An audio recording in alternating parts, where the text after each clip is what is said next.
بسم اللہ الرحمن الرحیم۔ ناظرین کرام، نبی کریم صلی اللہ علیہ وسلم کی حدیث مبارکہ کا مفہوم ہے کہ غزہ ہند ہوگا اور بت پرستی ختم ہو جائے گی۔ اب دنیا کی واحد بت پرست سب سے بڑی ریاست انڈیا ہے، تو اس کے ساتھ غزہ ہند ہوگا۔ موجودہ فلسطین اسرائیل کی صورتحال بھی قرآن و حدیث میں ملتی ہے۔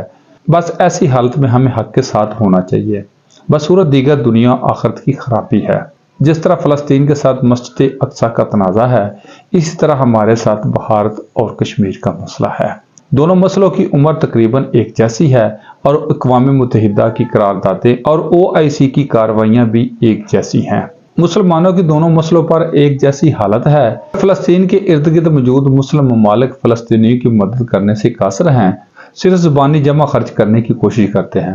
اسرائیل نہتے فلسطینیوں پر ظلم کی تاریخ رقم کر رہا ہے۔ کشمیر کی قانونی حیثیت بدل گئی۔ فلسطین اور کشمیر کی برائے نام حکومتیں ہیں اور اس کے حکمران ارد گرد کے ممالک کے محتاج ہیں۔ فلسطینیوں نے کشمیریوں کی نسبت زیادہ قربانیاں دی ہیں، جان اور مال سب کچھ قربان کیا ہے، لیکن بدقسمتی سے ابھی قربانیاں قبول نہیں ہو رہی۔ میں یقین محکم سے کہتا ہوں کہ قربانی دینے والوں کے خلوص نیت اور جذبے پر کوئی شک نہیں، لیکن دراصل ہمارا امتحان ہے۔ ہم یہ تو سمجھتے ہیں کہ وہ سرخرو ہو رہے ہیں، لیکن ہم یہ نہیں سمجھ رہے کہ ہم عذاب کے قریب تر ہوتے جا رہے ہیں۔ قرآن مجید فرقان حکیم میں حکم ہے کہ تمہیں کیا ہو گیا ہے کہ تم مظلوموں کی مدد نہیں کرتے جو تمہیں پکار رہے ہیں۔ یا اللہ ہمیں ان ظالموں سے نجات دے۔ ناظرین کرام، اب جدید دور آ گیا ہے، پل پل کی ویڈیوز آ رہی ہیں۔ ہم یہ تو نہیں کہہ سکتے کہ ہم بے خبر ہیں۔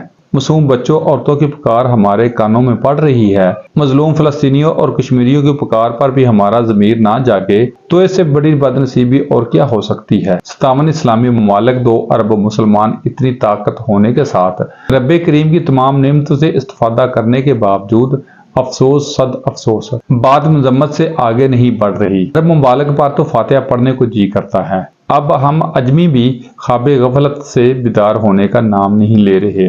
حدیث مبارکہ کے مطابق حضرت امام مہدی اور حضرت عیسیٰ علیہ السلام کی فوج اجمی ہوگی۔ پاکستان، ایران اور افغانستان کے سرحدی علاقے اس وقت کے علاقے ہوں گے۔